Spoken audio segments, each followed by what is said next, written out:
BJP के हाथों कश्मीर को बहुत नुकसान का सामना करना पड़ा है। जम्मू में, कश्मीर में, हर तरफ आप देखें तो लोग मायूस हैं, परेशान हैं।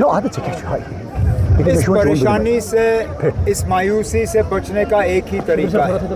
बीजेपी और जो बीजेपी की मदद करने की तैयारी कर रहे हैं 8 अक्टूबर के बाद, उनको इस इलेक्शन में शिकस्त दिलवानी है।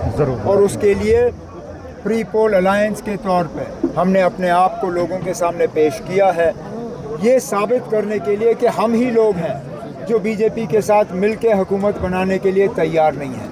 बाकी किसी न किसी रूप में बीजेपी की मदद करने के लिए मैदान में उतरे हुए हैं। हमारी वोटरों से मोतबाना गुजारिश है कि अलायंस के उम्मीदवारों को यहाँ से कामयाब करके भेजें, ताकि हमें एक तो बीजेपी से जम्मू कश्मीर को बचाने का मौका मिलेगा, और यहाँ जो भी नाइंसाफ़ियाँ इस्तेसाल हुए हैं पिछले 8-10 साल से, उनको हमें दुरुस्त करने का मौका मिलेगा। अरविंद केजरीवाल को बेल मिली है सुप्रीम कोर्ट की तरफ से, मुबारक है उनको ना। निकलने का तरीका तो अदालत ही है। यही तो धोखा बारामूला के लोगों को मिला। बारामूला के लोगों को कहा गया था कि वोट के ज़रिए आप किसी को निकाल सकते हो। वोट के ज़रिए कोई नहीं निकलता ना, निकलते हैं तो सिर्फ अदालत के ज़रिए।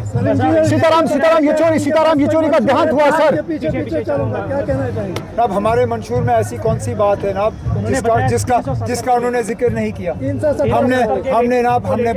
हमने मसले कश्मीर के हवाले से बात की, हमने 370 के हवाले से बात की, हमने हिंदुस्तान और पाकिस्तान के ताल्लुकात बेहतर करने के हवाले से बात की, और यहाँ लोगों के रोज़मर्रा के मसलों के हवाले से बात की।